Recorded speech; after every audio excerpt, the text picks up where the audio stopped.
one of the joys I have is growing plants in containers. And I tell you, you can make a great arrangement and you can grow them just about anywhere. And helping us to create a container garden today is Jennifer Pelham, our Orange County Extension horticulturist and residential horticulture. Now, I guess where do we start? Something like this with a container? Well, first thing I think you need to decide where you're going to put your container. Okay, where do you good. want containers? Yeah. And so you kind of look around your property. Do you want it on the patio? Do you want it on the porch? Do you want it outside the front door? And then evaluate the conditions you have. Is it sunny or is it shady? And you can move them around just about anywhere you want. That's true. You can move them around. Yeah, That's what's but great about containers. Do think about whether you want one in the sun or in the shade. Now, is there anything important about the container? This is a good plastic one here. Yeah, there's a lot of good containers out there. The one thing you want to make sure is that containers have drainage holes. Okay. So if you overwater or if Mother Nature overwaters your plant, there's a place for that excess water to go. Yeah, looks like this one here has a saucer on it, so the excess water is going to drain in that saucer, and I guess it will flow out of the saucer. It'll spill out the side, yeah. On the side. It's really important because a lot of those decorative containers don't have drainage holes, and a lot of plants can rot in that if they get too wet. Yeah, how about clay versus plastic?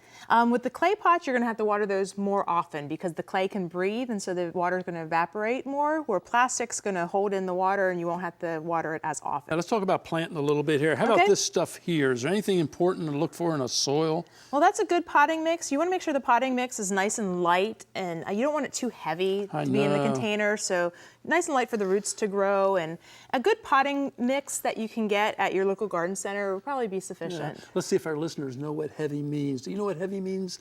Well, let's tell them that, we want it so it drains well, loose. Yes. Yeah. Not that it weighs heavy or anything. That it's nice and loose. Yeah, exactly. Look at that. That's a good mix. Horticulturists love to get their hands in the soil, don't they? We do. Okay, well, let's just go ahead and plant this one here. Okay. Well, what's the scheme? I think you wanted this one first, right? Yeah, I went with sun plants because I plan on putting my container in the sun. Okay, so this is a quarterly. You get your hands dirty. We call this the thriller. Okay. So in container plants, you want a thriller, a fillers, and a spiller. So this is the thriller. And where you put the thriller is going to be, it's usually the tallest plant, and it all depends if you're going to view the container by all sides or only one side. Are we going to view this by all sides or just from one side? We're going to view it by all sides. All sides, so then we're going to put this in the middle. You're letting me make that decision. We're going to view it from the back, from the one side, we put it in the back. Okay. So since it's going to be all sides, we're going to put this in the middle. And it's really important not to plant your plants too deep in the container. You want to plant them at the same depth as they were originally. We probably could have had a little more soil, but that's okay. That's okay. We're doing good. Okay. And then we have some fillers, and I have some celosia here for our thrillers, and I love the pink color. Me too. I like pink. It kind of plays off of the featured plant that you have there. It matches very I'll good. put one on the other side over here. There we go. See if it comes out of the pot. One of the lessons I learned is make sure the plant comes out of the pot before you do a demonstration. And I didn't do that, or we didn't do it. That's there true. We go. You want to make sure you get nice, healthy plants that aren't pot bound too. Got one more over here on this side. How about that? See? I'll dig the hole a little bit for you. Throw that in. So now these are the fillers. These are the fillers. So as this grows, as the cordyline grows taller, these are going to fill in the side, but we want something to spill over our container to add some plant material over. And why don't you put that euphorbia in there if you can? Yeah, some euphorbia. I'm going to dig a hole here. This is also called diamond frost, I believe. Yes, that's one of them. It's a nice... and what people need to know is that is a poinsettia relative. There it is right there. Oh, look at that. And how it spills kind of over the side. Yeah, I'm going to put this a handful of soil right there. How's that? It's going down side real quick. Okay, and we've got a sweet potato. Sweet potatoes. Why don't you put one over there and I'll put one over here. Sweet potatoes for containers, just appeared within the last few years, I think.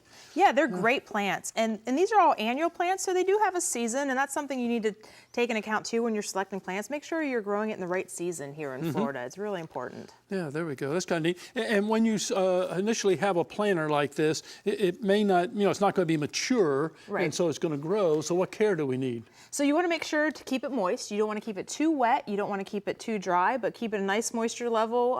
So you got to check the water level occasionally. And you also got to keep an eye out for weeds and insects that could attack. I got to do that too?